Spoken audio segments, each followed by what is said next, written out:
nós queremos agradecer a Deus pelo privilégio deste momento, deste lugar e da nossa vida.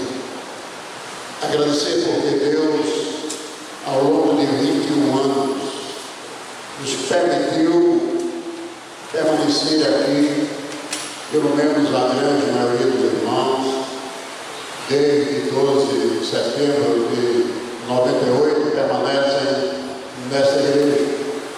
Isso é uma bênção de Deus. Lembro-me que no último domingo de 2003, quando eu cheguei nessa igreja, o meu primeiro trabalho foi receber por batismo de profissão de fé 54 pessoas. Eu lembro que desde 21 anos nós recebemos este mês 57 pessoas. É claro que durante os anos nós temos recebido. Digo essa palavra para me dirigir à igreja com uma palavra antes do sermão. Para pedir a você que esses irmãos que foram recebidos sejam cuidados por você também. Não deixe apenas a responsabilidade dos pastores, mas cuide deles.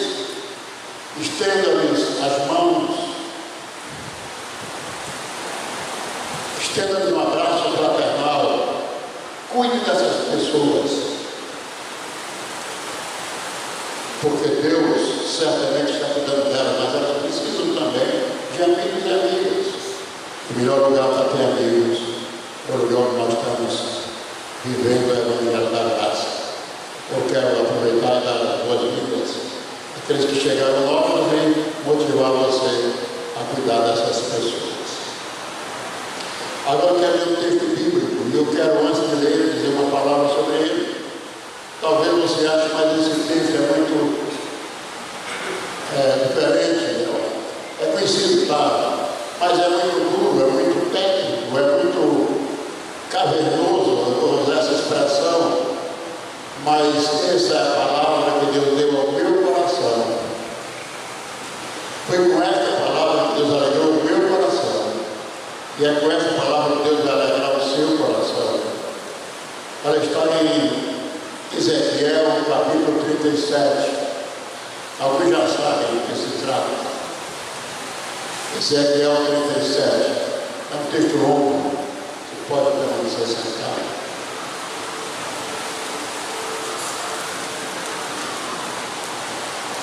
Todos encontraram. Veio sobre mim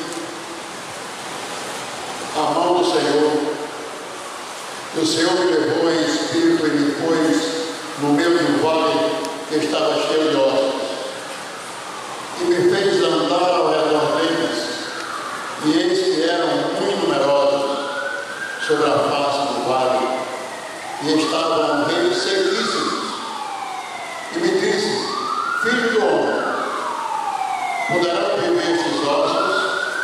E eu disse: Senhor Jeová, tu sabes. Então me disse: profetiza sobre estes ossos e dize-lhes: ossos secos, ouvi a palavra do Senhor. Assim diz o Senhor Jeová a estes ossos: eis que farei entrar em vós espírito e vivereis, e porei nervos sobre vós, e farei crescer carne sobre vós, e sobre vós estenderei pele, e porei em vós espírito e vivereis, e saberei que eu sou o Senhor. Então profetizei como me deu ordem, e houve um ruído enquanto eu profetizava, e eis que se fez um rebuliço, e os ossos se juntaram, cada osso ao seu osso.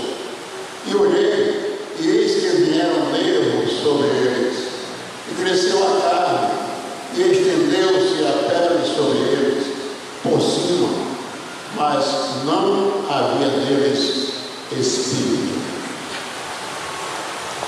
E ele me disse: profetiza ao espírito, profetiza ao filho do homem, e diz ao espírito: assim diz o Senhor Jeová, vem dos quatro ventos, ó Espírito, e assopra sobre estes mortos, para que vivam. E profetizei com ele me deu ordens. Então o Espírito entrou neles, e viveram, e se puseram em pé, um exército grande e extremo. Então me disse: filho do homem, estes ossos são toda a casa de Israel. Eis que dizem: os nossos ossos secaram, e pereceu a nossa esperança. Nós estamos cortados ou acabados em alguns exemplos. Portanto, profetize e diz-lhes assim diz o Senhor, Jeová: eis que eu abrirei as vossas sepulturas, e vos farei sair das vossas sepulturas, ó povo meu, e vos trarei a terra de Israel. Quando eu abrir as vossas sepulturas, e vos fizer sair das vossas sepulturas, ó povo meu, eu porei em vós o meu espírito, e vivereis, e vos porei na vossa terra, e sabereis que eu, o Senhor, disse isso e o fiz, diz o Senhor.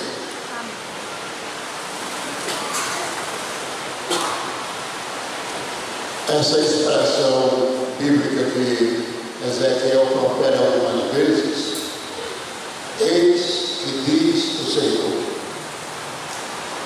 ela difere do que diz quaisquer pregadores ou quaisquer profetas. A palavra não era do profeta Ezequiel, mas era do Senhor. Então é preciso que nós cristãos entendamos ou compreendamos a diferença entre o que alguém, o ser humano, diz, por mais que seja sábio e inteligente, e o que diz o Senhor. O que eu digo pode parar amanhã ou daqui a pouco. O que algum profeta aqui da terra diz, até com uma expressão meio jargão, eis que digo, pode parar antes que ele termine a frase. Mas quando Deus diz, ele diz para cumprir.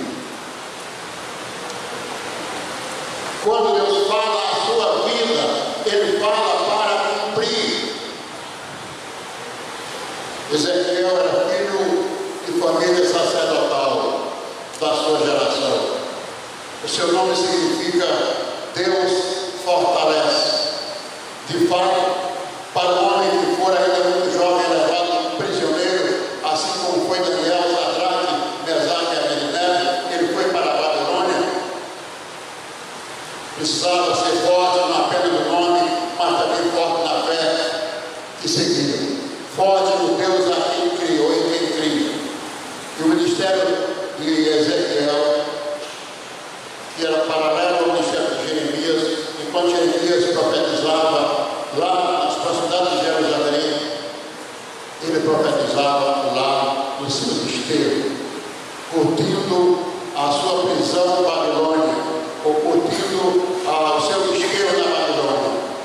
Lá ele profetizava e um dia Deus o chama. E a mensagem dele é interessante, ele mantinha viva, ou seja, a essência da mensagem de Ezequiel para os hebreus que estavam lá na Babilônia, era para lembrar que eles pecaram, que eles estavam ali porque desobedeceram a Deus. Ele não queria que eles esquecessem. Essa é a primeira mensagem, primeira palavra. Olha, lembrem-se que vocês estão aqui porque vocês devem a Deus e Deus puniu vocês. Segunda mensagem dele: Deus vai restaurar Israel. A primeira poderia parecer dura.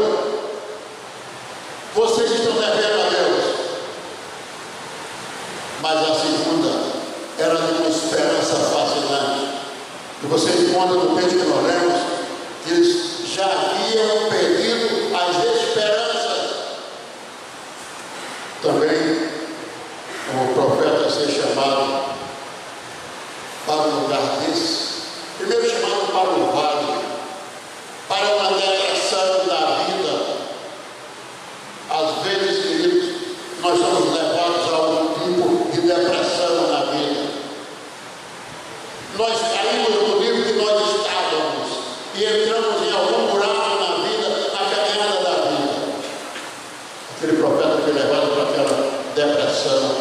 aquele vale. Mas era um vale, como eu disse, usei essa palavra antes, foi de aparência técnica.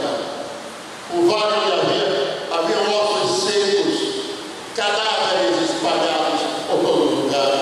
Eram milhares de cadáveres que ele estava vendo. Mas Deus quis tanto que, versículo 1 diz assim, e veio sobre mim a mão de Deus, a mão do Senhor, e me levou em espírito. Ele teve uma visão.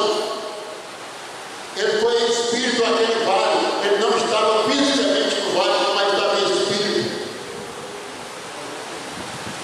E o Senhor me levou em espírito e me pôs no meio daquele vale de ossos. Eu não sei se eu posso me permitir imaginar a agonia que Ezequiel passou ao entrar naquele vale de ossos secos. E depois, além de entrar nos ossos, Deus, fez andar em volta dele. Fica andando, vai olhando em cada parte, observa o que tem aí, veja a situação.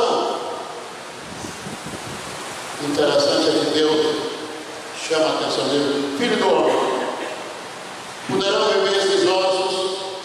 E eu disse: Senhor Jeová, tu o sabes. Evidentemente, em algumas ocasiões nós não temos a resposta, nós não sabemos a resposta e não sabemos como sequer pensar naquele fato no lugar em que nós estamos. Mas nós sabemos dizer: Senhor, tu sabes. Então, ao invés de perguntar por que eu estou aqui nesse vale, por que eu estou em meio a essas caveiras, por que eu estou aqui, diga assim: Senhor, tu sabes por quê.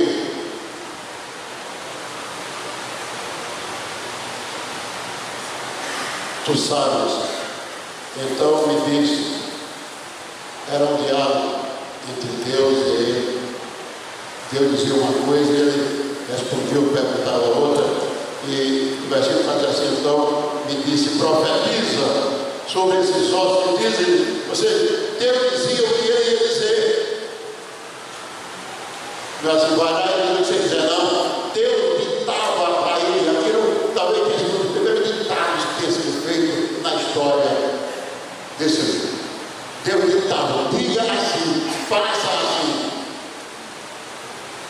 Você sabia, meu irmão, que Deus tem feito ditados para você a sua vida inteira e você não tem da bola para botar tudo isso. Quando Deus diz assim: obedeça a mim, somente a Deus adorarás. Quando Deus diz: só Jesus Cristo salva. Quando Deus diz assim: siga o meu caminho, obedeça a minha palavra. Isso é um ditado que dá para você. Quando Ele chama você para fazer as coisas, então Ele diz assim: diz o Senhor, profetiza sobre esses ossos e diz-lhes: ossos secos, ouvi a palavra do Senhor. Notou isso aqui? Aí você pode perguntar, eu também pergunto: como é que você pode ouvir a palavra do Senhor? Você vai ver mais na frente que não era apenas ossos daquele cemitério onde estão os meus antepassados ou os seus. Aqui estava a representação, a extensão do povo de Israel, a situação em que Deus via o povo.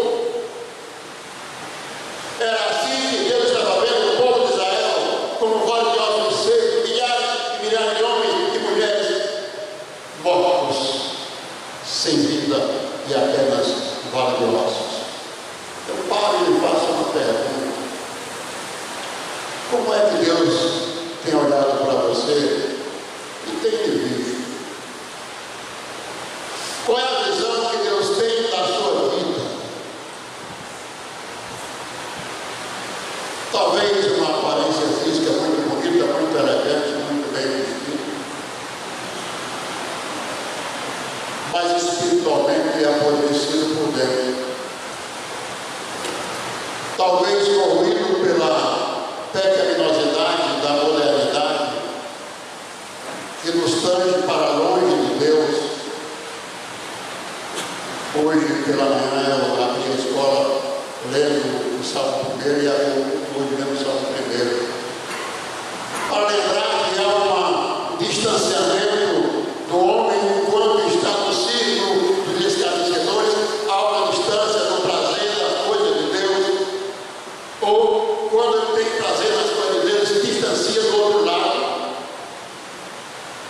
Como é que Deus está vendo você hoje? Talvez palmeirando por algum vale que você acha que é impossível sair dele. Talvez cruzando um vale que você não vê saída. Talvez olhando para um lado, para o outro, olhando no horizonte, não vendo ou não sabendo o que fazer. Escuta o que eu vou dizer. Por mais difícil que seja a sua situação, ela nem parecia com esta. E Deus resolveu o problema dela, porque era um povo desobediente, ao qual ele puniu, e agora a visão dele é que havia um teto, um monte de ossos, e você vai ver que Deus vai mandando o profeta falar. Agora uma coisa interessante, era preciso que eles ouvissem. Não basta Deus falar a você, meu irmão, você precisa ouvir. Não basta apenas ler a Bíblia, é preciso meditar nela e curtir para viver essa palavra. Aliás, a palavra curtir é até complicado estar falando no culto. Porque o que nós curtimos de coisas boas e coisas ruins, e tem por aí, mas esquecemos de curtir com amor a palavra de Deus. Então é preciso que nós vivamos essa palavra. Ou seja, quando Deus nos dá o profeta falar, ele queria que ela saia e ouvisse. Versículo 5. Assim diz o Senhor Jeová: estes ossos, a estes ossos, eis que farei entrar em vós espírito e vivereis. Essa palavra, mesmo tendo sido dita para o povo de Israel na época, ela nos alcança.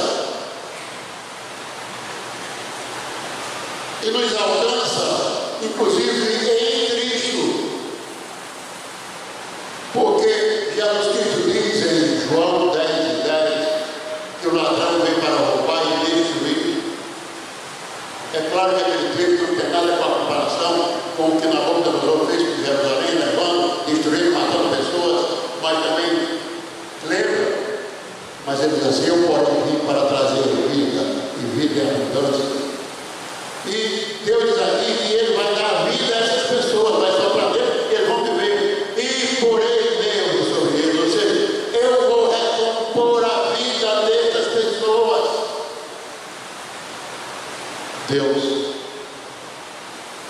vai recompor a sua vida. Deus vai transformá-lo desse estado de ossos aparentemente imprestáveis. Ele vai recompor nervo por nervo, carne por carne, pele por pele, espírito por espírito, e você vai levantar, vai dizer: eu vivo em Cristo Jesus.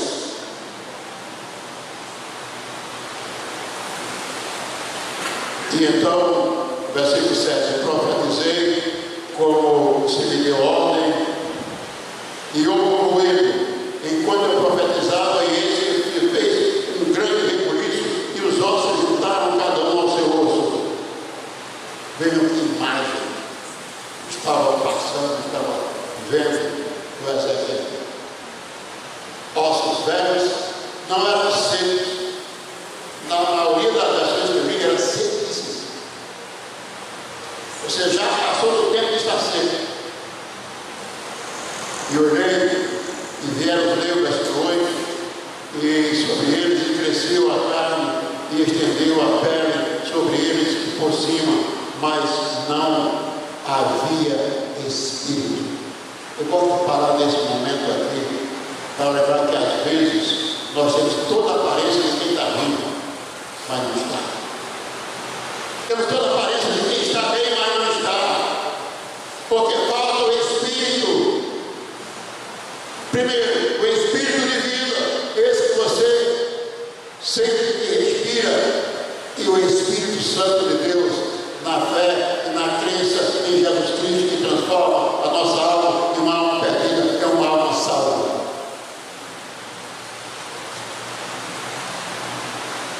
E orei, e eis que vieram Deus, versículo 8, endureceu a pele e sobre eles de cima, mas não havia neles espírito. E ele disse: profetiza ao Espírito, profetiza ao Filho do Homem, e diz assim: assim diz o Senhor, Jeová, vem dos quatro cantos do Espírito e sopra sobre estes mortos para que vivam. O ensino que a Bíblia nos dá é que há um segredo muito simples para se resolver quaisquer problemas que nós temos em quaisquer áreas. O que o profeta fez era obedecer sem perguntar. Obedecer sem perguntar. Eu pergunto agora, Deus precisaria do profeta para fazer. Ele podia fazer ser um profeta, mas ele quis usar um profeta. Deus quer usar você, meu irmão e minha irmã, para fazer a obra dele. E ele quer fazer você para fazer a obra dele como pessoa viva, completa, perfeita, e não apenas com espírito de vida, espírito desse corpo que você tem, mas com o Espírito Santo de Deus na sua vida. Então ele diz: então profetizei, como ele me mandou. Então o Espírito entrou neles e viveram e se puseram de pé. Era um exército numeroso.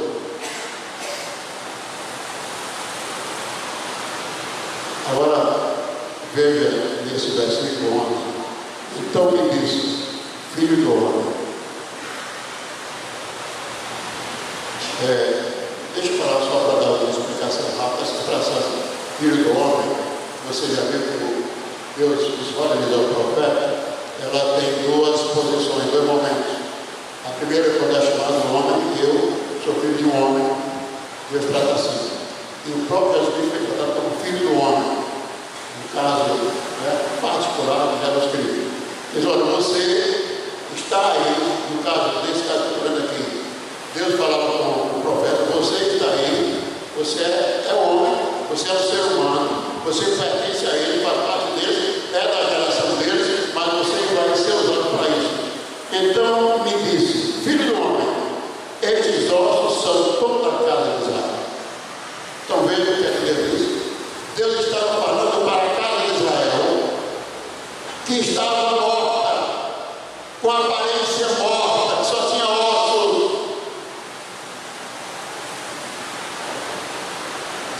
Como vai o Israel de Deus que está nesta igreja hoje? Como somos hoje como Israel de Deus? Então me disse, versículo 11, vou repetir: filho do homem, estes ossos são toda a casa de Israel, toda, ele diz que é uma parte final, toda a casa de Israel.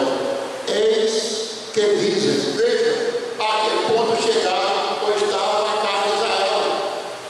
Primeiro, eles haviam perdido há muito tempo uma multidão de pessoas, uns porque morreram, outros foram levados ao cativeiro e todos se criaram, nem mais existiam. E agora eles estavam nessa situação. Os ossos, os nossos ossos, se secaram. Veja o que eles pensavam, como eles estavam, o coração deles. Pereceu a nossa esperança.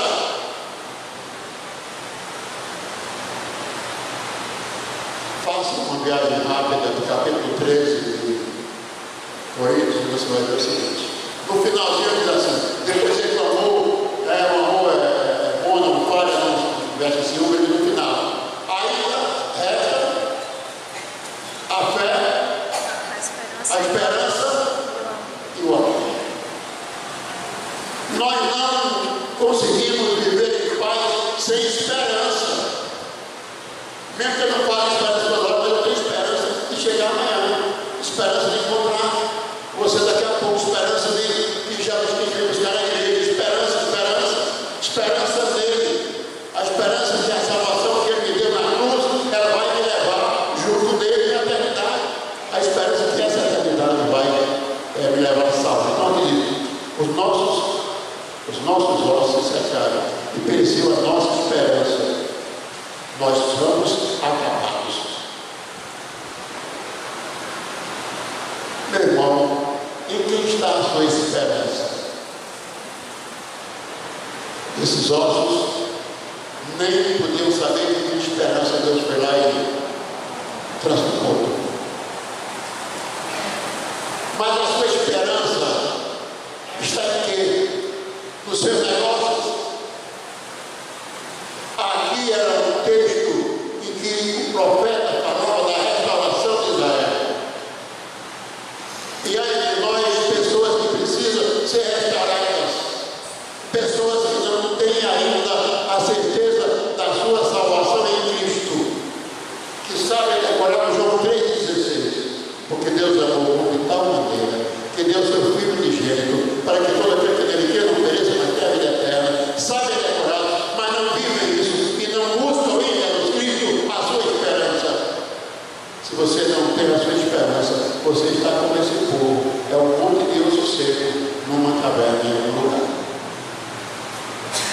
Deus quer que você saia daqui hoje, não apenas revestido com nervos de carne, com espírito de vida, mas Ele quer que você saia daqui hoje com espírito de salvação na sua alma. Portanto, a esperança está em Deus através de Jesus Cristo.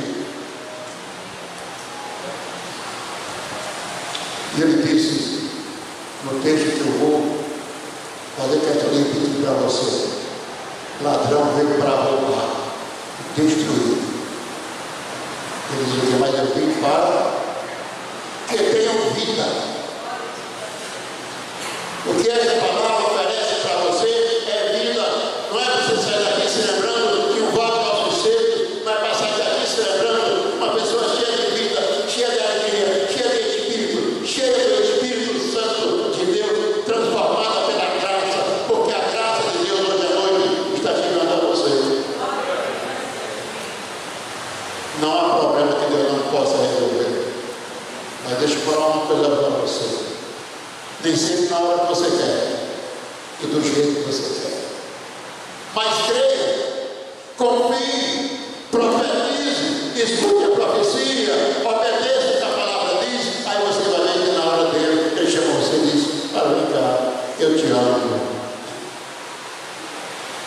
Deixa eu falar uma coisa para você. Algumas pessoas que estão aqui, posso falar isso, que já disseram para outras: eu te amo. No dia seguinte disseram: não amo mais não. Acabaram o namoro, foram para ele, lá vem do outro. Mas quando Jesus Cristo disse: eu amo você de tal forma que eu vou me entregar, eu vou para a cruz, morrer por você, esse amor é inapagável, é inquestionável, e ninguém pode negar. E esse amor é para você. Esse amor me alcançou, está alcançando você esta noite.